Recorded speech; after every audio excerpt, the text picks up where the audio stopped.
1889 December 3న బెంగాల్లోని మిడ్నాపూర్ జిల్లాలోని హబీర్పూర్ గ్రామంలో త్రైలోక్యనాథ్ బోస్ లక్ష్మీప్రియ దంపతులకు జన్మించాడు. ఖుదీరాంకు చిన్నప్పటి నుంచి విప్లవాత్మక లక్షణాలు, సాహసం పట్ల ఆసక్తి ఉండేది. మిడ్నాపూర్ జిల్లాలో అరబిందో సిస్టర్ నివేదిత చేసిన ప్రసంగాలకు ఆకర్షితుడై విప్లవకారుడిగా మారాడు. 15 ఏళ్ల వయసులోనే అనుశీలన్ సమితి వాలంటీర్ గా పనిచేసి బ్రిటిషర్లకు వ్యతిరేకంగా కరపత్రాలు పంచుతూ అరెస్ట్ అయ్యాడు.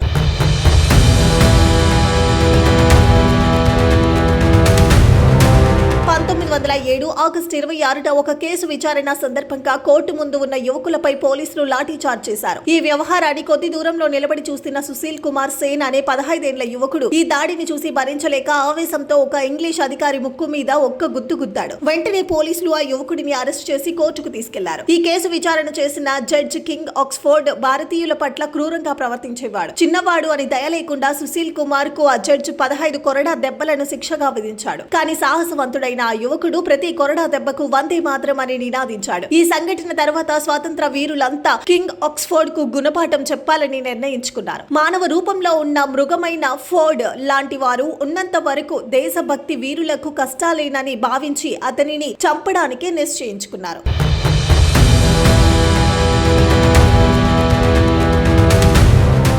1907లో విప్లవ వీరులు కింగ్ ఆక్స్ఫోర్డ్ ను అంతం చేయడానికి ఒక ప్రణాళిక రచించి ఆ బాధ్యతను ఖుదీరాం బోస్, ప్రఫుల్లా చాకీలకు అప్పగించారు. 1908 ఏప్రిల్ 30న రాత్రి వేళ వీళ్ళిద్దరూ ముజఫర్పూర్ లోని యూరోపియన్ క్లబ్ కు ఒక బాంబు, రివాల్వర్ ని తీసుకుని వెళ్లారు. కింగ్స్ ఫోర్డ్ క్లబ్ బయటకి రాగానే దానిపైకి బాంబును విసిరేసి ఇద్దరు చెరో దిక్కుకు పరిగెత్తుకెళ్లిపోయారు. అయితే ఆ వాహనంలో కింగ్స్ ఫోర్డ్ లేడు. అతని భార్య, కుమార్తెలు మాత్రమే ఉన్నారు. పోలీసులకు దొరకకుండా పారిపోయిన తర్వాత ప్రఫుల్లా తనకు తాను కాల్చుకుని చనిపోగా ఖుదీరాం బోస్ పోలీసులకు చిక్కాడు. ఈ సందర్భంగా ఖుదీరాం ను నిర్బంధించి 2 నెలల పాటు విచారణ చేశారు. ముజఫర్పూర్ బాంబు కేసులో ఫోర్డ్ భార్య, కుమార్తెల మరణానికి కారకుడైన ఖుదీరాం కు మరణశిక్ష విధించారు. 1908 ఆగస్టు 11న ఈ శిక్ష అమలు పరచబడింది. అయితే పెదవులపై చిరునవ్వు చెదరకుండా ఖుదీరాం మృత్యువును ఆహ్వానించాడు. దేశం కోసం బలిదానం చేశాడు.